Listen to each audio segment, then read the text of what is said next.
Hello, my WW peeps. My name is Terry, and I am here in very sweaty, very hot, sweaty Connecticut. I want to turn on the air conditioner, and my husband said, just put on the fan. He's getting ready to leave. As soon as he goes, I'm turning on the air conditioner. It's going to be subarctic by the time he gets back. You're going to be able to hang meat in the living room. Don't worry, we're very happily married, but I have to wait till he leaves till I get what I want. Okay, so I have to tell you a story. A long time ago, back when I was very young, I think I was taller then, I was definitely thinner. I lived in Santa Barbara, California. I was a chipmunk at Disney World, which I think we're not allowed to talk about. But anyway, I was a chipmunk, and I met another chipmunk, and he was moving to the most glorious city, Santa Barbara. And he said, do you want to go with me? And, you know, as a chipmunk would do. And so I said yes. So I ended up for 10 years of my life, from 19 to 29, in Santa Barbara. There's like a pavement boardwalk. I was like skating backwards. I got my roller skates on. I was a hot little tamale. That really wasn't that hot, but anyway. So, but I loved it. Santa Barbara is just the most glorious city. So I worked at the Santa Barbara Biltmore, and while I was at the Santa Barbara Biltmore, there were celebrities coming out your ears, and we just got used to seeing it. But Jonathan Winters used to kiss me a lot on the mouth. He used to say that. He goes, "Come here and kiss me on the mouth." And I did it. It's probably not something you want to tell people. But anyway, he lived close by, and he was a really wonderful man. And he didn't actually just kiss me on the cheek. He was very cute. But one of the phone calls I got one day in the reservation department was from Mrs. Bertinelli. And it was Valerie Bertinelli's mother. And she was getting ready to plan their honeymoon. She was marrying Eddie Van Halen. This was way back. I was definitely thinner.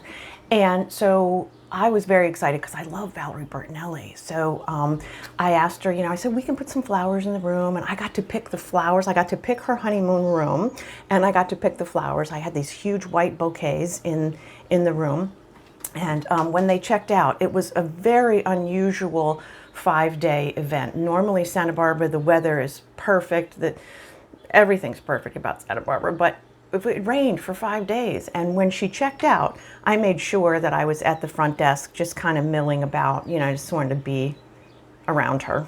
And she said, I always knew that on your honeymoon you spend a lot of time in your room. I didn't think we'd be spending that much. And everybody, into gales of laughter. And that's one of the great things about being a celebrity. You can say something mildly amusing, and everybody's knee slapping, guffawing, like you're the greatest comedian ever. But that's just part of the perks of being a celebrity. But she was amusing and beautiful and lovely. And so from that event, from me being at the front desk as she checked out, and because I picked out her room, and because I was the one that put the white roses in, and I chose white roses. I didn't know if she liked white roses, but I did. So yeah, I've decided that she and I were best friends. So I used to tell people that me and Valerie, besties.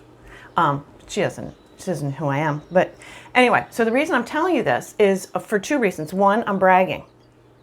And two is because she just came out with a very tearful, somebody was really critical of her weight.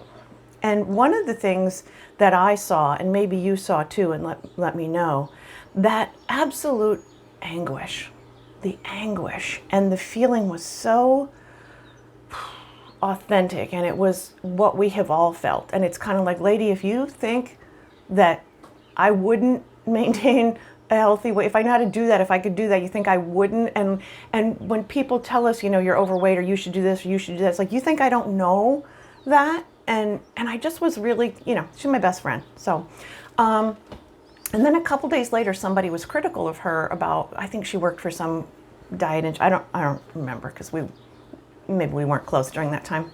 But she came out and she said that she was part of the diet industry, that she was somehow part of the problem. And she's Catholic, so we always apologize for things that are completely outside of our control. But one of the great things that you have and I have is that we're not part of a diet culture. We're part of a wellness culture. WW is not about a diet. I am not on a diet. I'm not attached to the scale. And that's when I find my greatest joy and my greatest success. When I go to a meeting, I never raise my hand and go, I lost 2 pounds, or I lost 1 pound, or I gained a pound. It's because to me, it's not about the scale and it's not about the weight. Every week, I sort of am checking myself about, have I practiced wellness in my life? And wellness includes balance. And how do I find balance? And guess what? Here it comes again. This thing that I do all the time. This is my WW thing. I'm telling you. I ask myself, do I spend time in gratitude? Am I in the gratitude garden? Am I every day on top of Mindful Mountain, where I'm taking that moment and enjoying putting together a puzzle with my 4-year-old grandchild? When I come down the river of resilience, when somebody says something to me, or somebody's angry with me, or my husband doesn't turn on the air conditioner, and am I putting my best self forward? Am I handling that fear or anger well? And when I get down to the reflecting pond, am I looking at myself and my participation in it? Do I spend time over here in Headspace, which is the tranquil tree? Do I spend time doing that every day? This is my measure of success, not the scale. Do I get space between how I feel and what I choose to do, say, and eat? That's the triumph. We're not on a diet. We're on a wellness journey.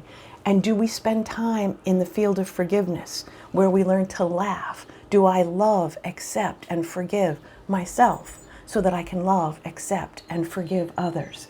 Do I spend time at Camp Chaos, which is what you and I are doing right now on Connect? Do we share? Do we network? Do we pull ourselves together? Do we encourage each other? That's Camp Kindness. Do I spend time at Diversity University every day when I see somebody that disagrees with me politically or religiously or otherwise? Am I spending time at that Diversity University and learning all I can and respecting the differences between us?